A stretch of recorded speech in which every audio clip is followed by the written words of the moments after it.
मौजूद है। मैं बात करना चाह रहा हूँ ये हरीपुर के इलेक्शन से।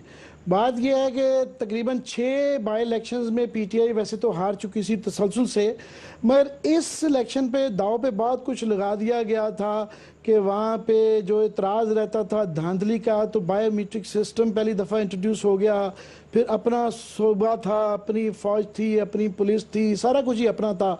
और उसके बाद फिर इमरान खान साहब खुद गए और फिर उसके बाद भाभी भी चली गई, और भाभी वहाँ बेटी भी बनी, बहू भी बनी, उर्दू भी बोली, पश्तो भी बोली, हिंद को भी बोली। मार्जिन बहुत ज़्यादा है 46,000 का, जो कि पहले ये इलेक्शन चूँकि ये पहले पीटीआई ने जीता था, फिर थोड़ा सा 400-500 का फ़र्क था, अब वो 46,000 का मार्जिन हो गया है। तो अरशद साहब, आपसे मैं शुरू करना चाह रहा हूँ, ये कोई मुकामी सियासत थी या ये कोई लार्जर ट्रेंड्स का, नेशनल ट्रेंड्स की कोई अक्कासी कर रही है चीज़? जी आमिर मतीन साहब, जिस तरह आपने बताया, इस बाई इलेक्शन में जो पिछले 6 बाई इलेक्शन पाकिस्तान तहरीक इंसाफ ने हारे, इसमें खास बात ये थी कि रेहाम खान ने खुद जाके कैंपेन की थी और जिस गांव से उन्होंने कहा कि उनका वो गांव भी है, वहां के जो पोलिंग स्टेशन हैं वहां भी कम से कम 10 में से 9 पे पाकिस्तान तहरीक इंसाफ को शिकस्त का सामना हुआ, जिसमें पाकिस्तान तहरीक इंसाफ में अब काफी ज्यादा कंसर्न है।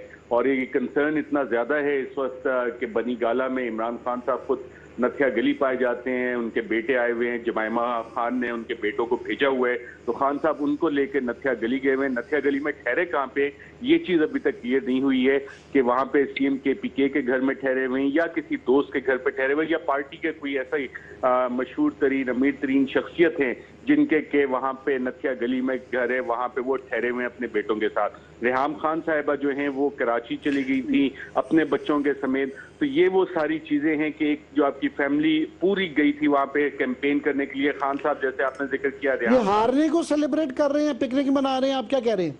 मेरे ख्याल से काफी सारे मसाइल जो हैं वो बनी गाला के अंदर के मसाइल और पाकिस्तान तहरीक इंसाफ के मसाइल तकरीबन एक जैसे मसाइल होते जा रहे हैं। जस्टिस वजीउद्दीन साहब जिस कैंपेन को लेकर चल रहे हैं, जिन नजरियाती लोगों की वो बात कर रहे हैं जो कि पाकिस्तान तहरीक इंसाफ की मकबूलियत की वजह बने थे, जो सच का साथ देते थे, जो असूलों की सियासत की बात करते थे, प्रिंसिपल्स की बात करते थे, उसमें जगह जगह से, जैसे जस्टिस वजीउद्दीन कहते हैं, भानुमती का कुंभा उन्होंने इकट्ठा नहीं किया हुआ था, जगह जगह के रिजेक्टेड लोटे उन्होंने इकट्ठे करके पार्टी नहीं बनाई थी। ये वो ट्रेंड आया है जो अक्टूबर 2011 के बाद जब लाहौर का फेमस जलसा हुआ था, तो इमरान खान साहब ने समझा कि शायद यही एक रास्ता है जिससे कि पॉपुलर हुआ जाता है। हालांकि लोगों, इमरान खान अभी भी एक तरह से पॉपुलैरिटी, उनकी पर्सनल पॉपुलैरिटी अपनी जगह पे है, लेकिन जब वो पार्टी में इस तरह के लोटे इकट्ठे करना शुरू करते हैं जगह जगह से, आइडियोलॉजिकल वर्कर्स पाकिस्तान तहरीक इंसाफ के बड़े कमिटेड है, ख्वाब दिया इमरान खान ने, नए पाकिस्तान का ख्वाब दिया और लोग उस ख्वाब को लेके चले,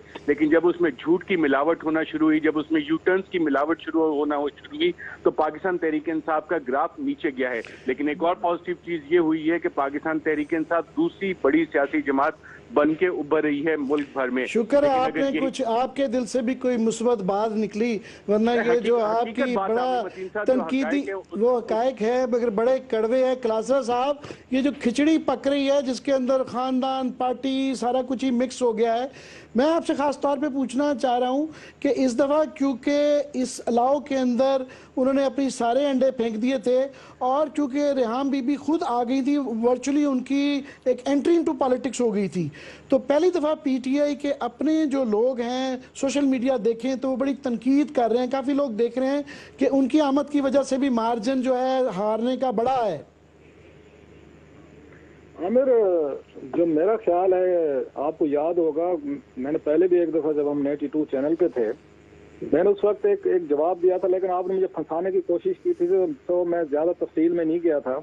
मैंने कहा था कि इमरान खान साहब जनवरी के बाद जो भी फैसले कर रहे हैं वो सारे उनके खिलाफ जा रहे हैं। आपने उस पर भी 2-3 बातें की थी, तो मैंने खैर मुझे कहता है फंसाने की कोशिश की है। मुझे ये समझाएं कि रेहाम बीबी पे अगर कोई सवाल किया है, she is virtually into politics, ये फंसाना क्यों हो जाता है? ये मुझे माफ कीजिएगा, मैं थोड़ा सा इस पे तजब्जुब का शिकार हूं। पॉलिटिक्स में नहीं था, आपने कुछ और सवाल किया था, मैं अब आपको वो नहीं, वो आपका तजिया। वैसे मैं नाज़रीन को बता दूं कि क्लासर साहब एस्ट्रोलॉजी में बड़ा बिलीव करते हैं, तो मुझे शक पड़ा कि ये इनका सियासी तजिया नहीं है, ये कोई एस्ट्रोलॉजिकल तजिया है, मगर वो काफ़ी सारी इन्होंने डेटें जो अगस्त सितंबर की दी थी वो पूरी होती जा रही हैं। चले मैं आपको जरा इस पे सीरियस बात करते हैं। जो इमरान खान को समझ बात नहीं आ रही और मुश्किल है इमरान खान साहब को समझाना, ये मैं नहीं कह रहा, उनके बड़े करीबी दोस्त हारून रशीद साहब भी यही बात कहते रहते हैं कि इमरान खान साहब किसी की सुनते नहीं है। और हर बड़ा लीडर जो होता है या पॉलिटिकल लीडर वो समझते हैं मैं अकेले बोलूंगा, कोई भी हो को वो बात नहीं सुनता, क्योंकि वो समझते मैं पॉपुलर हूँ, लोग मेरे पीछे आते हैं। रऊफ आमिर या अरशद या कोई वहाँ इसाक अकवानी या कोई और बंदा बड़ा समझदार होता तो लोग इनके पीछे आते। ये लीडर की सोच होती है जो समझ में आती है।